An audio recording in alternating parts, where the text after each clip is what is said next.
The Security Council held two closed meetings on the developments earlier this week.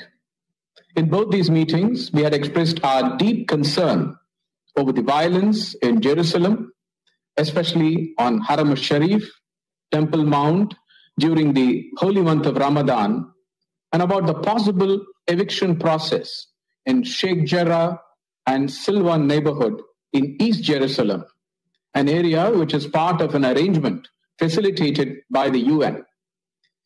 We had also expressed our apprehension at the spread of violence to other parts of West Bank and Gaza. Today's open debate has been necessitated by the continuing violence which began in East Jerusalem a week back and is now threatening to spiral out of control. The events of the last several days have resulted in a sharp deterioration of the security situation. The indiscriminate rocket firings from Gaza targeting the civilian population in Israel, which we condemn, and the retaliatory strikes into Gaza have caused immense suffering and resulted in deaths, including women and children.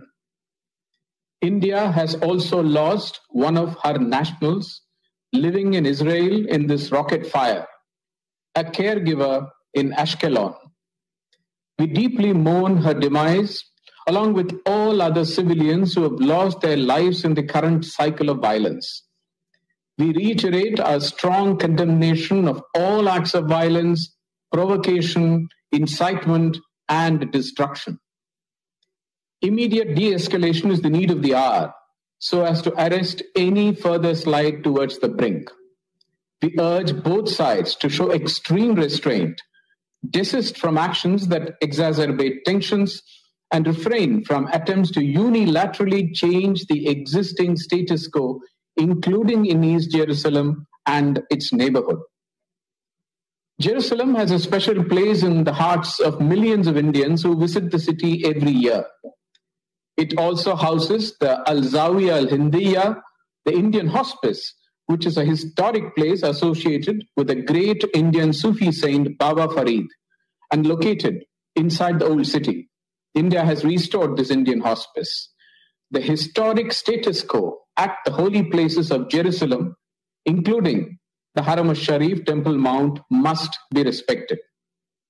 We support the diplomatic efforts of the Quartet and other members of the international community, the countries in the region in particular, to calm the situation and put an end to the ongoing violence and seek to achieve durable peace.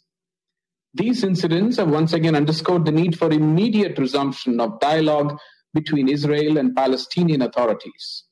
The absence of direct and meaningful negotiations between the parties is widening the trust deficit between the parties.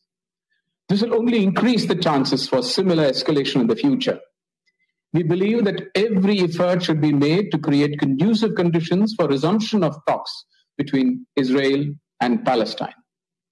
In conclusion, I reiterate India's strong support to the just Palestinian cause and its unwavering commitment to the two-state solution. I thank you, Mr. President. If you like this video, share it and subscribe to Business Standard. For more news, views and insights, log on to www.business-standard.com.